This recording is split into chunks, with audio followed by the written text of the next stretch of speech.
Hi friends, today we are going to deal with the topic accounting principles. Accounting principles can be categorized into three groups. First one is accounting assumptions, second one accounting conventions, and third one modifying principles. First of all, we can look into what I mean by accounting assumptions or concepts. In that concept or assumption, first one is business entity concept or accounting entity concept. So according to business entity concept, the business has a separate legal existence apart from its owner. That means business as well as its owner are different persons. Business, it is an artificial person, and the owner who invests capital into business has the right to get back the capital from the business. So it is the liability of the business to repay the capital to the owner. So that principle can be called as the business entity concept or accounting entity concept. And next concept is money measurement concept.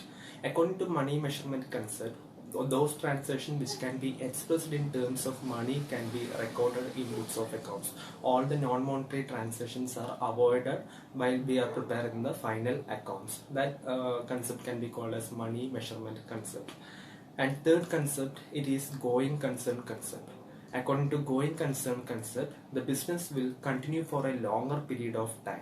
The death, insolvency of the owner will not affect the functioning of a business. That concept can be called as going concern concept. And next one, accounting period concept. We know that the business will continue for a longer period of time. So such a longer period or infinite period can be broken down into smaller periods. It can be called as the accounting period. It will contain normally the duration of 1 year, which will be considered when we are preparing the final accounts. That means we will prepare the financial statement of a firm for a period of 1 year. So that period can be called as an accounting period. It normally starts from April 1st to 31st March. Next concept is historical cost concept. So according to historical cost concept, the assets are recorded at its actual price or cost price. It does not consider the market value of that particular assets. So while we are preparing the final accounts of the business, we will record the value of the assets at its cost price, not the market price. And next concept is dual aspect concept. According to dual aspect concept, every transactions have two aspects, that is debit aspect as well as credit aspect. Giving aspect can be called as credit aspect and receiving aspect can be called as debit aspect. That concept can be called as dual. Next one is realization concept. According to realization concept, the revenue is recognized when sale is made. It may be cash sale or credit sale, but it is recorded at the point of sale itself. That means while we are preparing the final accounts, we will record that both the cash sales as well as credit sales. So the revenue is recognized at the point of sale itself. That concept can be called as realization concept. And next concept, it is matching concept. According to matching concepts, the expenses that is incurred by the business in a particular period is matched with the revenue earned by the business in order to ascertain the profit of the business. That can be called as the matching concept. And next concept, it is accrual concept. That means according to accrual concept, the income and expenses of the current period are taken when we are preparing the books of accounts. The income or a loss that may be erased in the future will not be considered when we are preparing the final accounts. And next concept is objectivity concept. According to objectivity concept, while the transactions are recorded in the books of accounts, it must be supported with the evidences or source documents. That means every transaction should be supported with an evidence. That concept can be called as objectivity concept. So these are the basic assumptions or concepts of the accounting. And next we can go into the conventions, the accounting conventions. First one is consistency.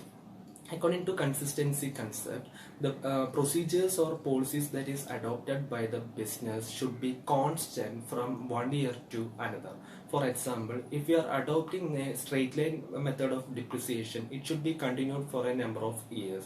Then only we can compare with one accounting period with the another accounting period. So the policies or methods that we are adopting while preparing the final account should be consistent in nature.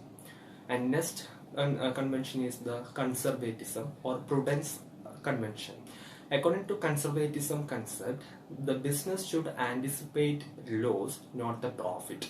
That means the losses as well as profit may arise in the business, but a business should anticipate more losses in place of profit.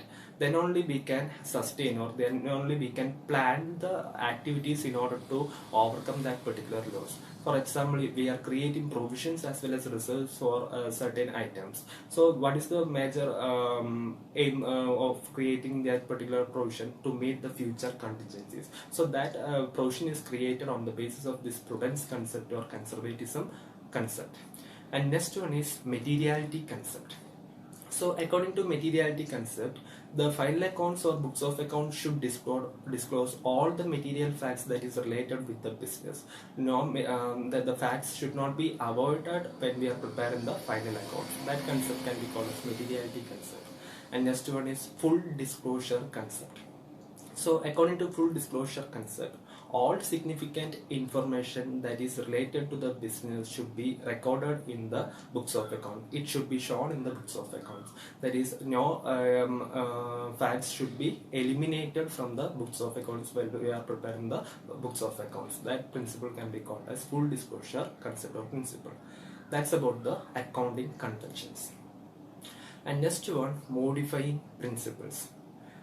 First one, industry practice. That is, every industry will have certain accounting policies or accounting practices. So while we are preparing the final accounts of the business, we should follow that particular practice that is prevailing in our industry. So the industrial practice should be taken into account or must be kept in mind while we are preparing the final accounts of the business. That's about the industry practice. And next one, substance over legal form. That means the transactions are recorded in substance form, not on the legality basis. That can be explained with an example. For example, hire purchase system. In hire purchase system, when the goods are purchased by the buyer, only possession of the goods are transferred from the seller to the buyer. The ownership are transferred after paying the last installment. So, but when we are preparing the books of accounts, we will record that particular asset as as a purchase of that asset. Okay, so in that situation, we are giving importance to the substance form, not on the legality basis. And next one is timeliness. According to timeliness concept, the information should be communicated to the users of the accounting information at the proper time. That's why we are preparing the final accounts for a particular period, and at the end of the accounting period, we will disclose that particular information to the users of accounting information. And next one, cost benefit principle. According to cost benefit principle, that the benefits that is arising from the accounting system should overcome the cost. That means according to this concept, the benefit should be greater than the cost that is involved in the preparation of accounting system. Okay, so that's about the cost benefit principle.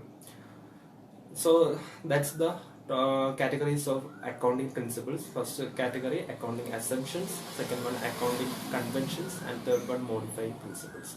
That's about the today's class. Please don't forget to subscribe and like my channel.